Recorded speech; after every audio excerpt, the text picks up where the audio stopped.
Welcome to Vicious Whispers with Mark Tullius, your source for horror, sci-fi, suspense, and all things violent.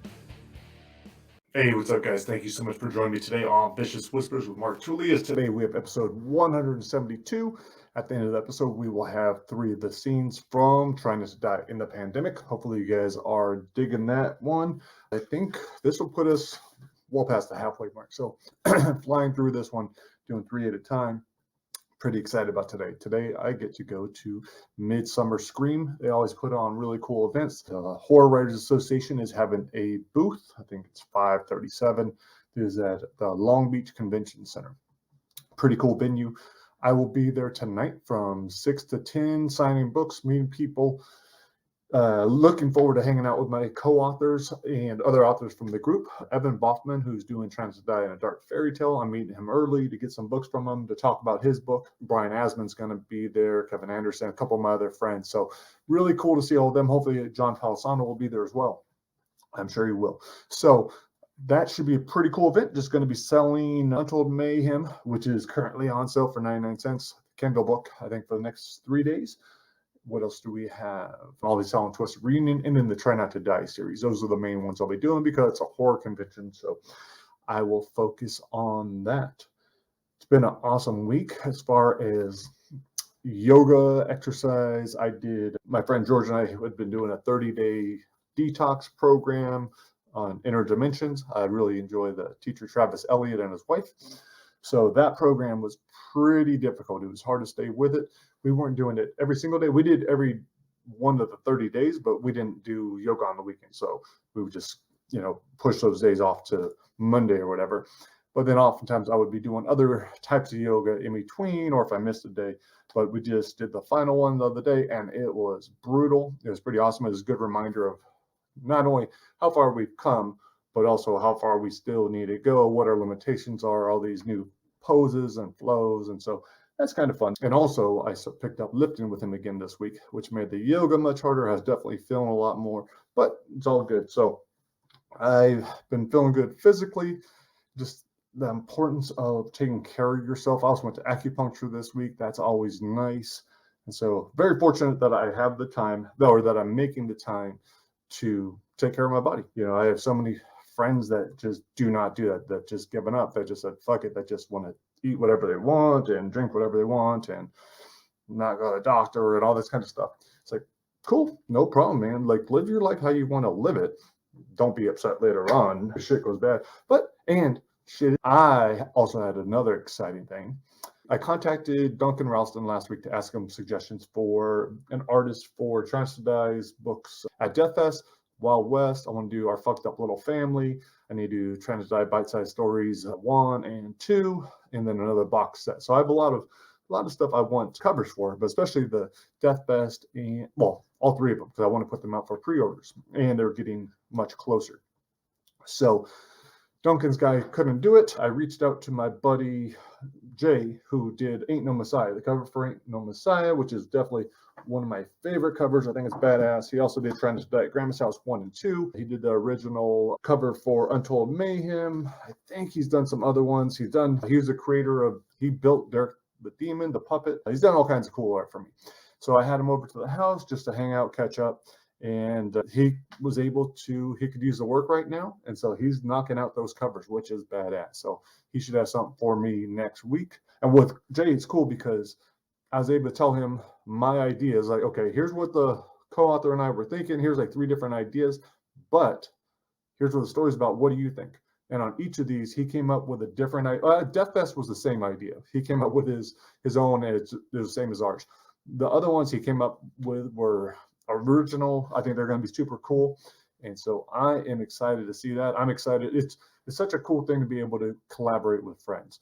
And then, who knows after this, whether he'll help with the board game or what we're going to do. But I know Jay and I will be doing a lot of stuff together, and that's super cool. In fact, he actually got a literary agent and is working on his first young adult graphic novel, which is going to be super successful, I believe. So I'm going to help him develop that too. Just not the ideas. He already has ideas. I already heard this awesome story. I'm just going to help him take it from up here into paper. So I was like, won't be that hard. In exchange, he's probably, and when I help him that way, he'll probably do a cover for me for free. So that way we're just bartering and we're trading, we're helping each other. We both, have something in it. So that was super cool. Now on to religion, regret, and respect.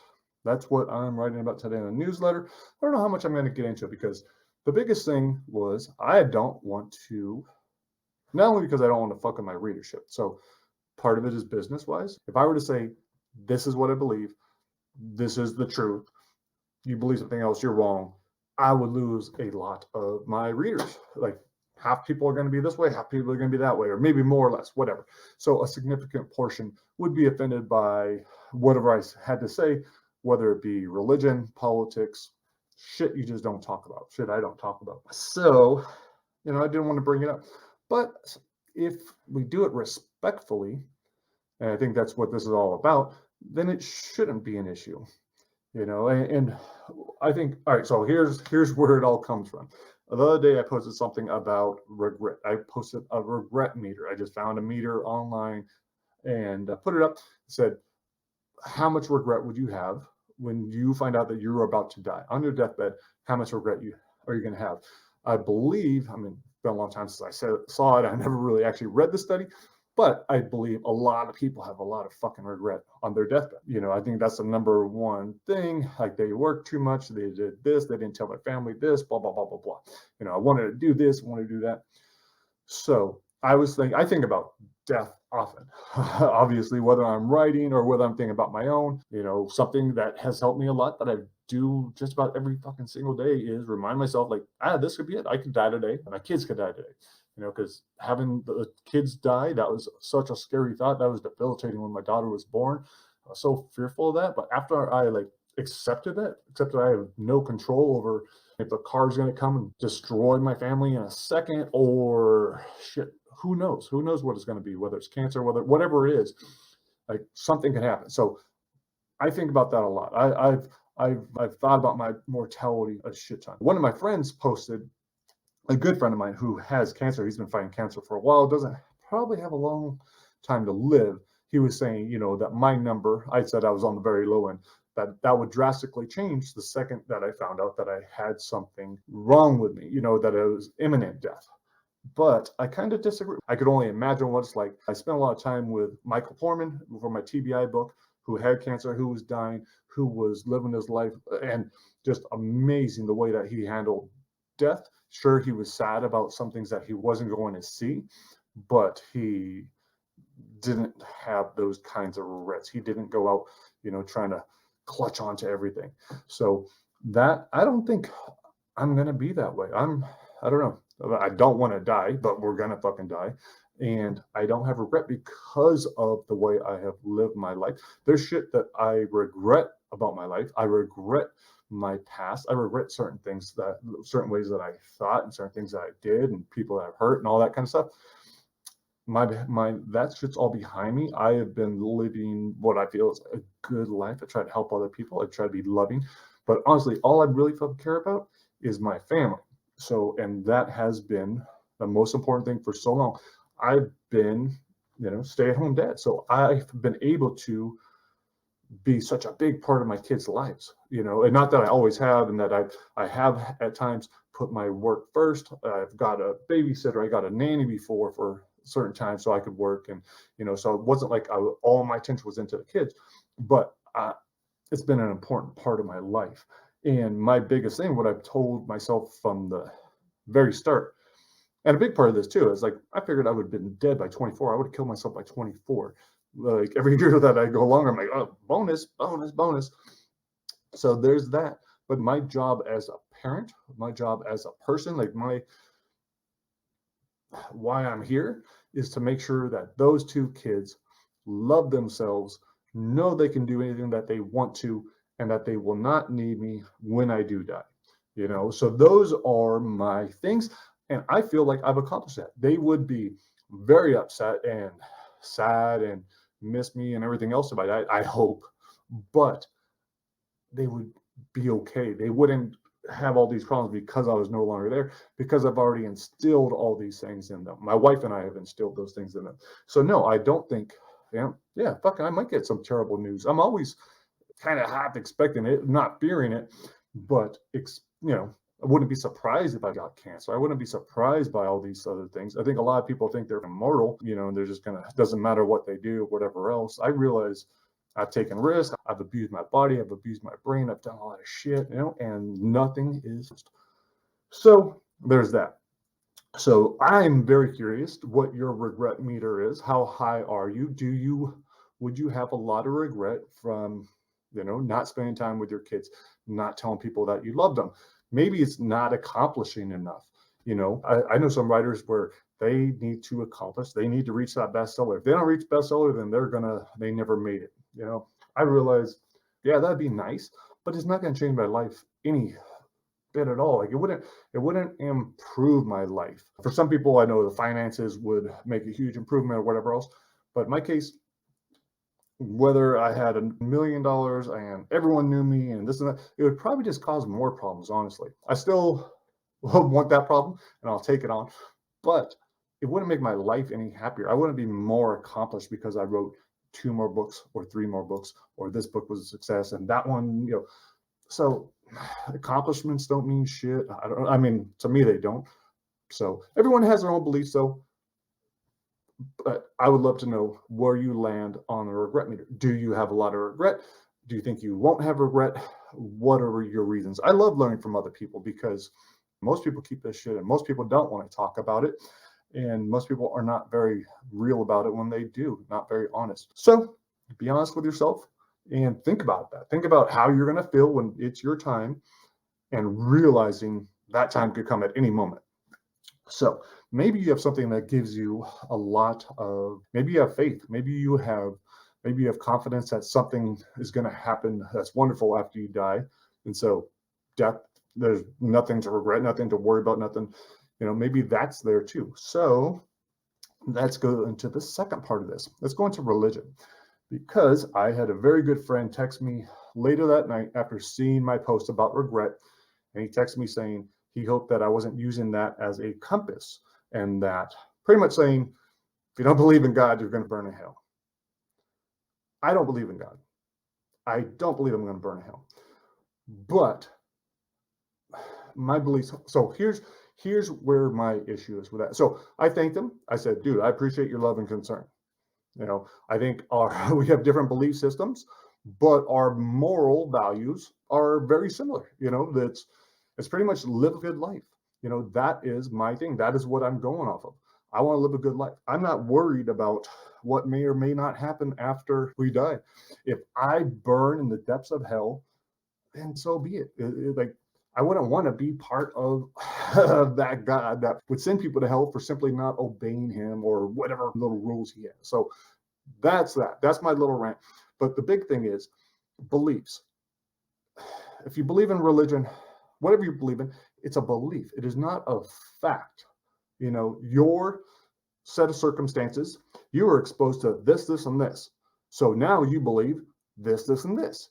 But if you go on and tell other people, hey, this is the truth, my belief, not a fact, my belief is the truth. You should follow this. Your belief is wrong. My belief is right. So there's over 10,000 religions. So everyone that's in a religion, do you believe that those other 9,999 other religions are wrong? Or at least the ones that have a different main belief? Are all those people idiots? Are they just confused? Were they not given the right source of information? People that don't believe in God, are they wrong? So to believe that your set of beliefs based off of whatever factors is more real, or is the real answer compared to someone else that has, like, I have spent a ton of time researching religion, the similarities between religions, the hypocrisy in all these different religions. And I'm not saying that they're wrong. And I'm very, very happy that so many people have religion. And I'm grateful for that. Like, my mom is so religious. My dad is too. I am glad they have that. I've been at people's deathbeds. I've listened to people tell me their stories, over the course of weeks about dying, and they believed in God and heaven. And that was fucking wonderful. And I love that they had that. I don't need that. I don't want that. Maybe someday it will come to me. And I'm not going to say that either, because I'm saying my belief, I don't know. I don't know if there's a God or not. I don't know. I don't know any of those things. Those are beliefs. Those are not facts. I would never go and tell someone else, hey, I don't think there's a God. So you shouldn't think there's a God because you're wasting your time and you're blah, blah, blah. No, fuck, I don't know. They're beliefs. I have a belief. You have a belief. I don't want to change your belief. I don't want to say, hey, have you ever thought of this? Have you read this? Have you no, live your life. I don't care. So again, I'm not upset at my friend, but just that general thinking like, hey, my belief is right because I read or I saw or I did or I thought or I whatever, yours is wrong. So that's with politics, that's with everything. Maybe with morals, we could have a debate, and I would debate some people on different types of morals, like is it wrong to kill somebody, shit like that. But as far as, yes, this religion is the right religion, no, not gonna do that. Not gonna be okay with that. No, I have my set of beliefs. I'm okay. I have spent the time. I've come up with my decision. I'm a big boy. I'm okay. I'm gonna stick with it. So yeah, hopefully that's not disrespectful to anyone. I'm not talking shit about anyone's religion. Everyone's belief is everyone's belief. So that's what it is. Hopefully you guys are still cool with me. I love you. I love everybody. And that's the thing. I don't give a fuck what religion you are. Like, cool. Awesome. No one should care what I am. No one should care about that stuff because whatever. All right. That's just done. I'm done with that. We'll see whether or not I actually put it out. But yeah, I think if we just treat each other with respect, if we understand that, like, why do we put our thought process, why do we put our beliefs above everyone else's? I don't know. So that's my little rant. Believe what you want. And I get it. I get it if you are if you're really afraid for someone that they're going to burn in hell, if you love someone and you're really convinced that, oh my God, they're going to spend eternity in this burning place, or they're never going to reach heaven, or I'll never see them again. Like, I kind of get it, but I would check with that person and see whether or not they want to have a conversation, and then be really interesting if you can listen to them and their reasons and respect that as much as how you want them to respect you. What is it? Do unto others. So if you don't want someone else telling you how to believe or what to believe in, don't do that to other people. All right, guys, that's it for now. Let's go on to Try Not to Die in the Pandemic. I am super psyched about going to Midsummer Scream, hanging out with some awesome authors. If you are in the Long Beach area, head down tonight. It'll be on all weekend, but I will just be there tonight. But yeah, stop by Saturday, Sunday, say hi to my buddies, pick up some books, support your local authors. All right, guys, enjoy the rest of Try Not to Die. Here are the next 3 scenes narrated by A.J. Carter, and I will talk to you guys next week. Peace. I'm holding onto the edge of the chute, finding it difficult to let go. I can see into the back room, the shouts from the galley dying down. If anyone looks in the chute, they'll see me for sure. The putrid air makes it so hard to breathe in here. The foulest thing I'd ever smelled was the time Dad had bad scallops, but this is 10 times worse. "Dylan," Amy says, "we've got to move. Which way?" I keep clutching the chute with one hand and press my body against the disgusting wet wall to turn around. It smells like every dead thing I've ever come across, mixed with rotten vegetables and human waste. I cover my mask with my hand and look down at the glistening garbage bags. They're wet. I hate heights, and my balance sucks, but I tell Amy, we're not going down in that. Who knows how deep it goes, and, judging by the smell, I bet they funnel in stuff from when you flush the toilets, too. "The fumes may be toxic," she says. My eyes and nose sting, and my throat's a little tight. Our only choice is to push through. "You lightheaded at all?" Amy asks. I'm not feeling so good. The ledge is almost big enough to hold my feet, heel to toe. I can work with this. I've had to balance on smaller surfaces. Our coaches made us do the gymnastics, even when we were ball players. Coach Robbins told us it would pay off down the road. He didn't know how right he'd be. Bang! The galley door smacks the wall. "You must be Anthony," a man says, his deep voice barreling down the tunnel. I want to run, but anything over an inch at a time, and we will end up swimming in sewage.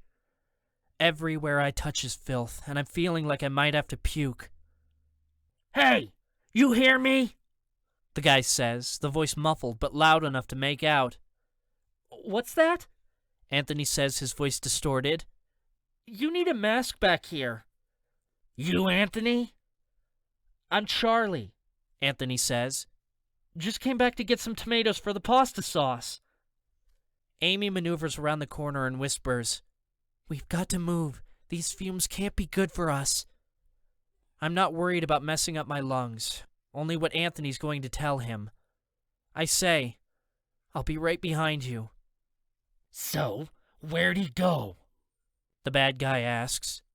Anthony? It looks like I got patience, smartass. I attempt the corner, right foot first. There's nothing to grip on this side, and I'm afraid to move my left foot. Not at all. Anthony's on break, so he probably went to the bathroom, Anthony says. You can try that hallway. Eagle, come in here. A door opens and shuts. What's up, Rooster? Anyone pass you? Ain't no one out here. Eagle says. Amy slides back beside me and takes my hand, whispers in my ear. Come on, Dylan. I'm sure you've been to enough rock climbing parties to know the basics. Don't move until you have sure footing. Find your handholds. Don't rush. Go slow. Hey, Phoenix. Any sign of them in the vicinity? Amy's last memory will not be of me petrified with fear. I slide my foot around the corner and follow her to the large ridge that bisects the entire room. That's too bad you're not Anthony, Rooster says, because he might have been useful. Hey, okay, man, Anthony says, his voice shaky. I don't want any problems. Well, I'm afraid you got 'em. Where'd they go? I told them to get out of here. I didn't want nothing to do with them. They didn't go through the galley, and they didn't go through that door. Anthony doesn't say anything, or at least not loud enough for us to hear. I'm barely moving, but my heart is beating as fast as a jackhammer. I've got to focus, separate my body from my mind, stop thinking, and just go forward. A light beam shines out of the chute we'd crawled through.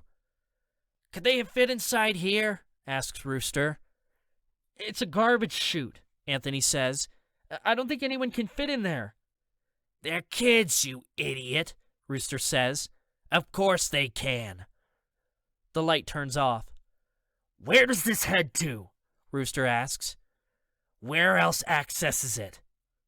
There's a row of small vents, about 3 feet wide and 3 feet tall, on the far wall with conveyor belts that lead into the garbage pool. If they look through any one of the next 3 vents, they'll see us creeping around in here. If we don't hurry, there's a chance the fumes will overtake us, and we'll just fall into this rot pot and not be discovered until the ship docks. Or maybe never. I look down and realize I'm really lightheaded. I've got to get a hold of myself. Don't give in. Fight this. I inhale a big breath. Exhale. As awful as the air is, it gives me enough to recover.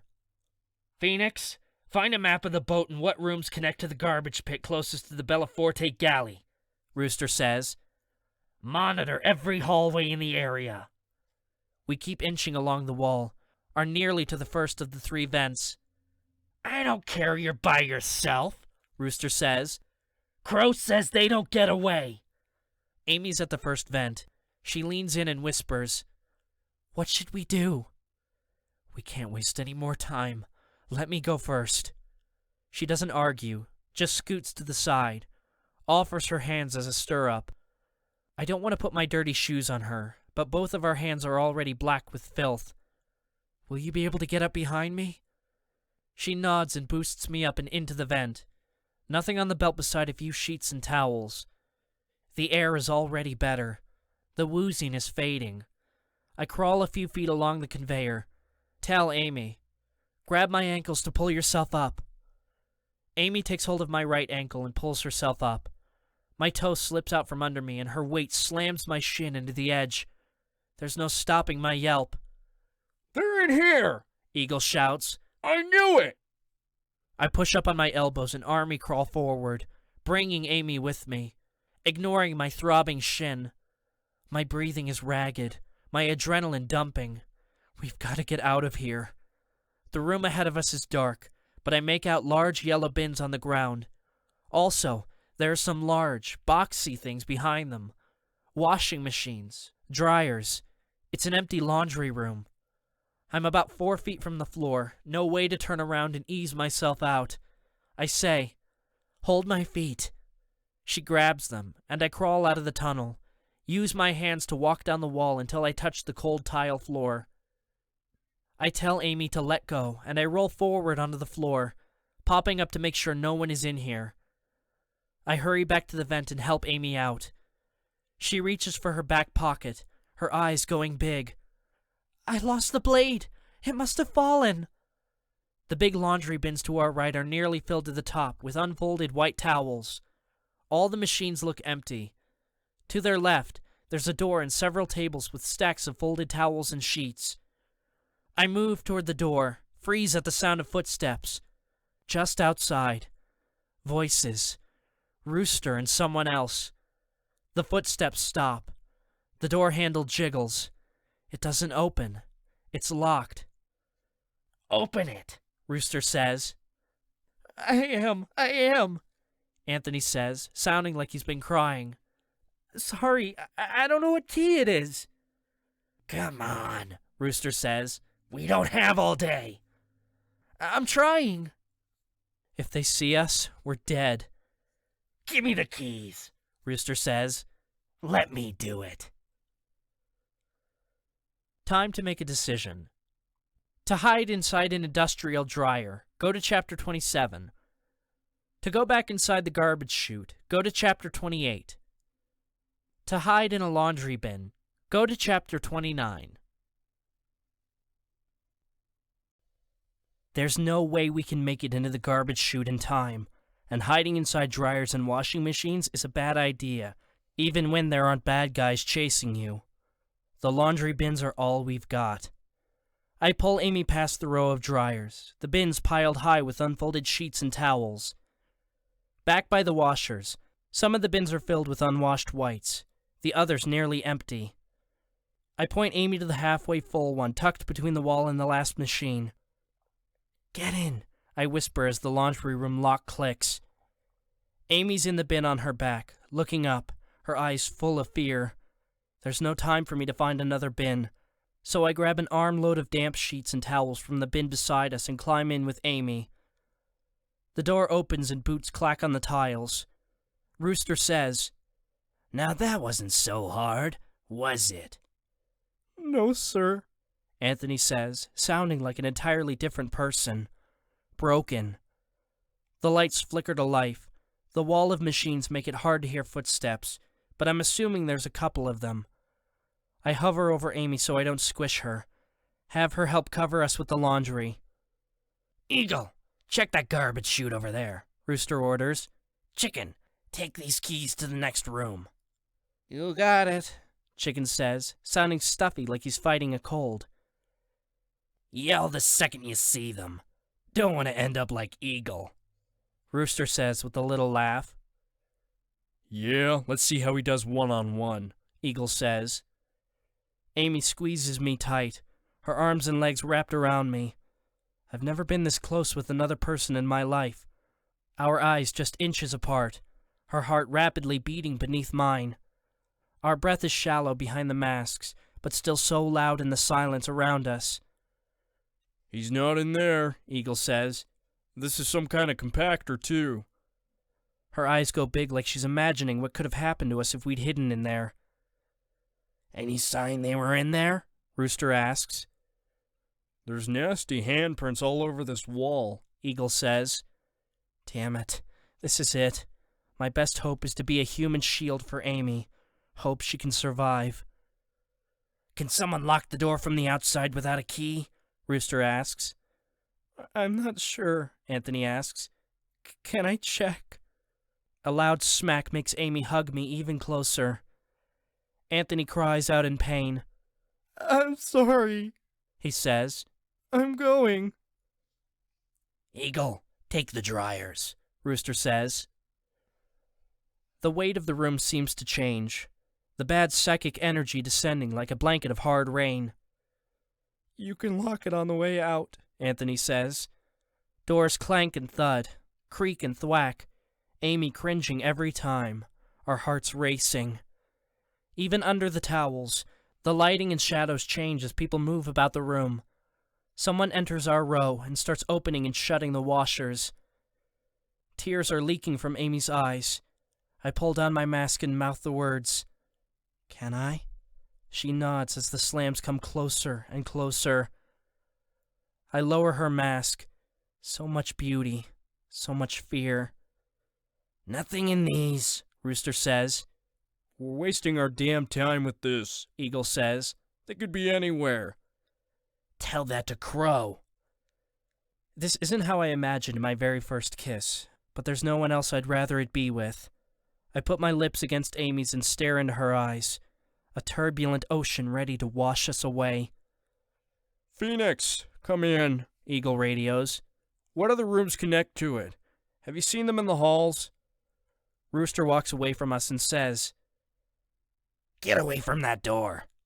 Yes, sir, Anthony says, quick footsteps to the middle of the room.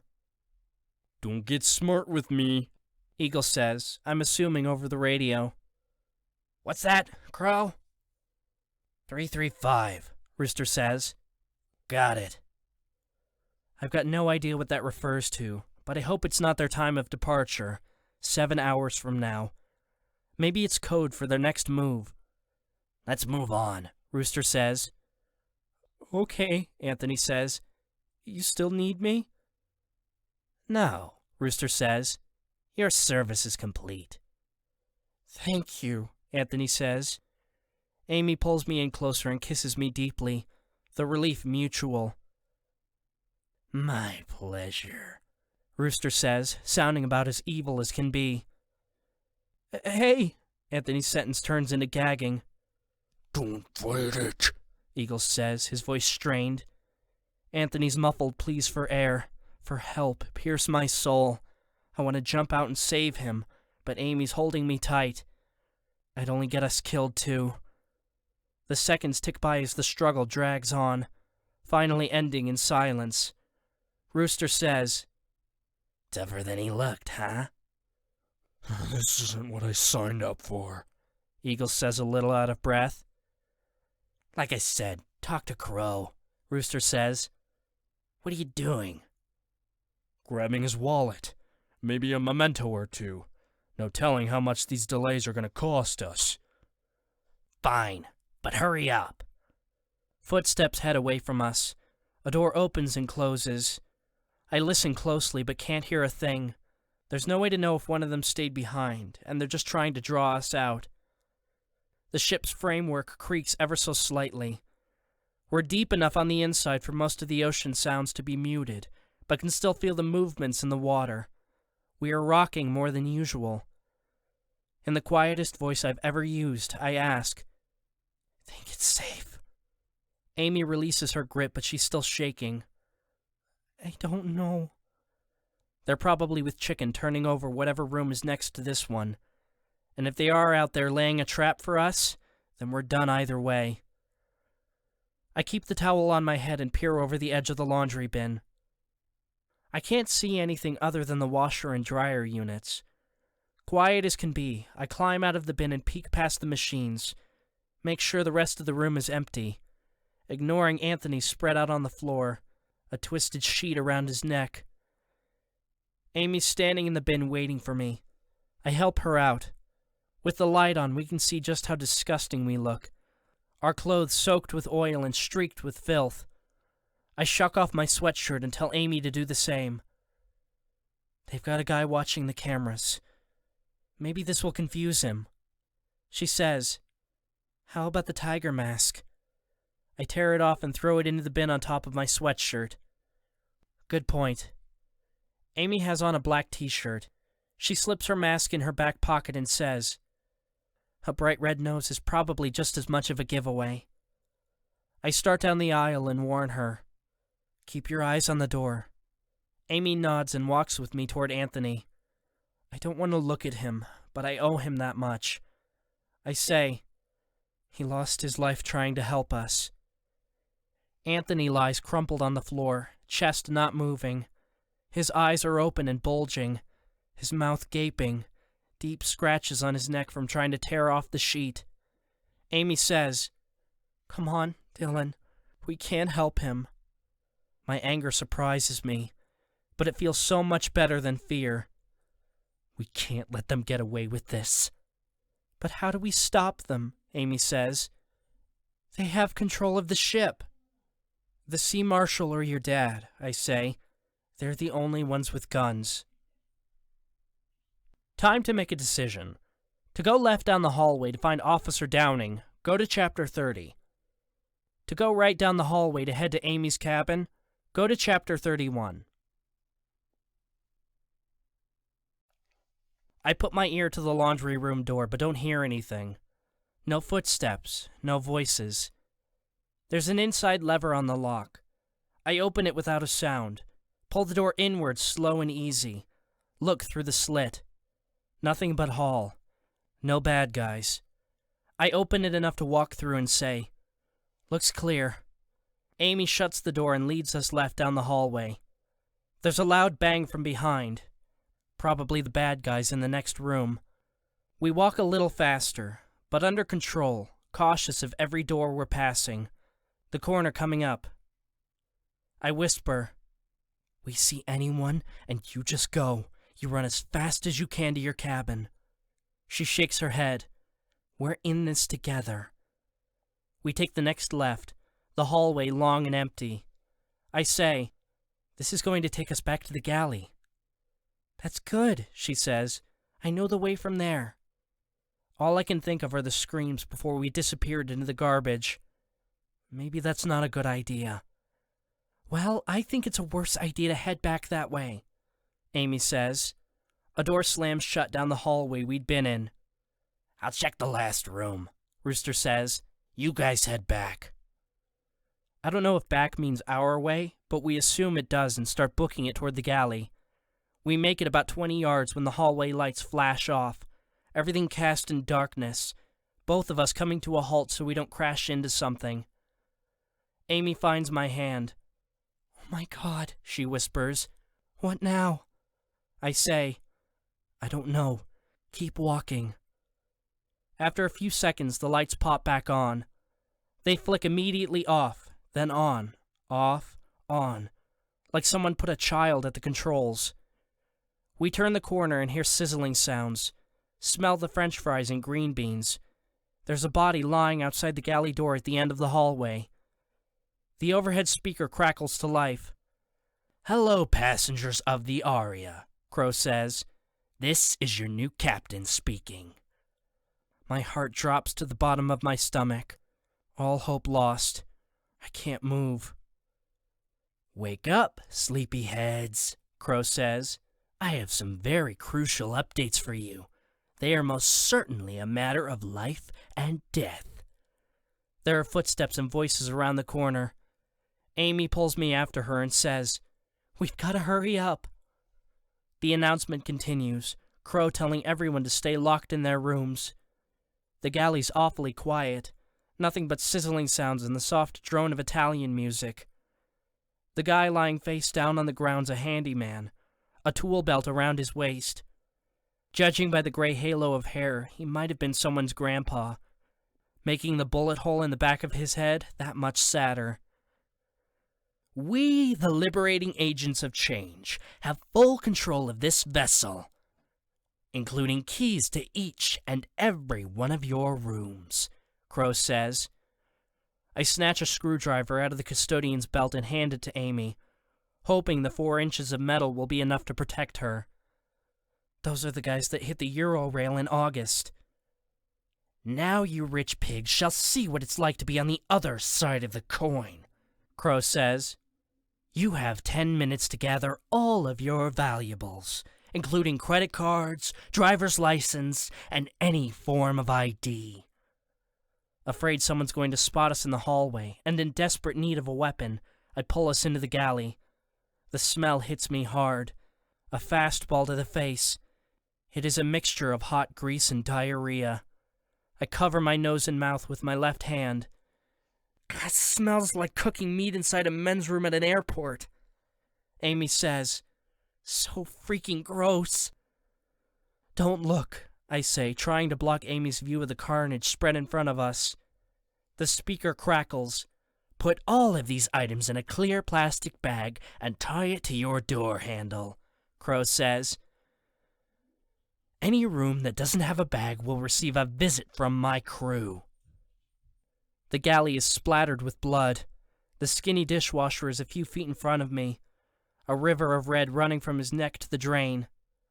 Remember that valuables are only valuable if you're alive, Crow says. Don't be stupid. From behind me, Amy asks, what is it? It's bad. You stay here and listen for them. She says, I'm not leaving you again. The tall, scruffy guy who had been working the grill is now lying halfway on top of it, steam rising from all around him, a butcher knife sticking out of his back, blood pooling in a circle on his white jacket.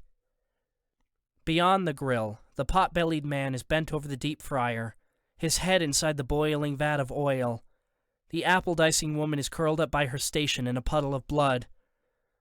The short guy who'd been working the pastries is a few feet from the open walk-in freezer, 3 bullet holes in his back.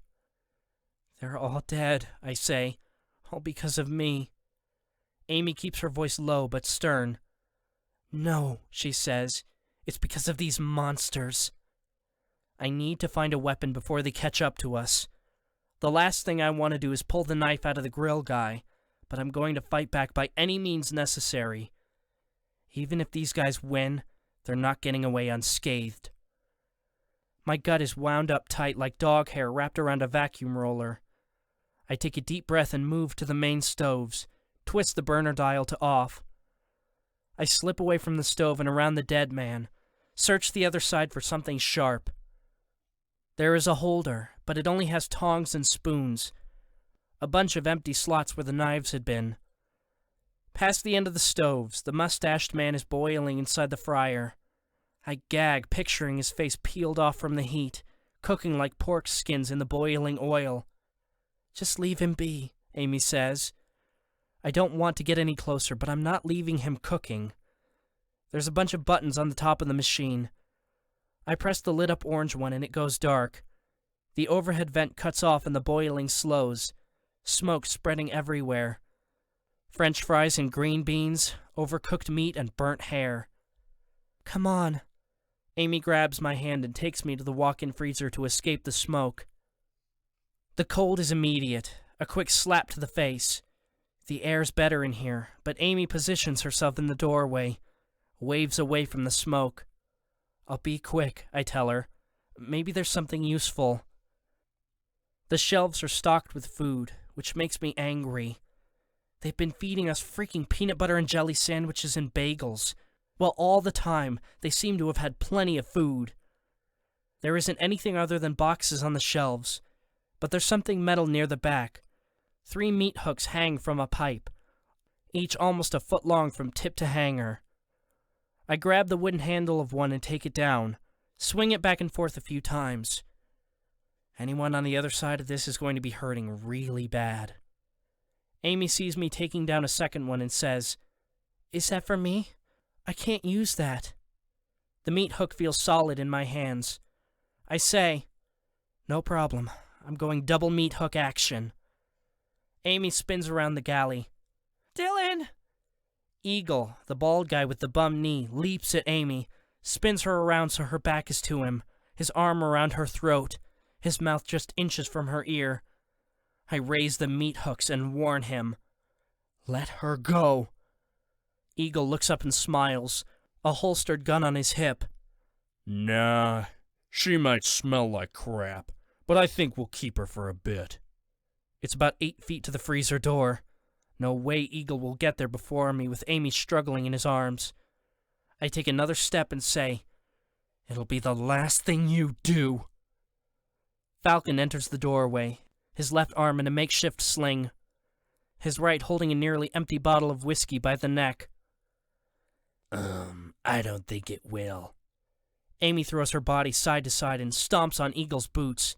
He clamps down on his choke, Amy's face turning red. Ooh, he says. I love it when they fight. What's wrong? Falcon asks me. Not so brave when they see you coming? A shiver rips through me. You're the cowards! Join us, Falcon says, slurring his words. He offers the bottle. Come have a drink with me. We'll have a party. Just the four of us. The meat hooks feel so heavy in my hands. I consider throwing one as a distraction, but I'm not so sure I can make it out the door before Falcon closes it. Falcon raises the bottle and pounds the last bit remaining at its bottom. Your choice, he says with a shrug. You can stay in there. Watch us have a good time through the window. Eagle leans over Amy a bit more, his cheek pressed against hers, his free hand caressing her hair. You won't want to miss this. Amy's frozen, all fight gone. She's looking down toward her left hand that's pointing behind her back. I've got no idea what she's trying to tell me. I just want her safe. Let her go! I scream, ready to attack. You don't get it, Falcon says. You don't give the orders. I say, fine. So set those down and come out here, Falcon says. He'll just kill us both. He smiles. Guess there's only one way to find out. Time to make a decision. To set down the meat hooks and sacrifice myself for Amy, go to Chapter 32. To throw a meat hook at Falcon and charge, go to Chapter 33. To pretend I'm giving up to get into the galley, go to Chapter 34.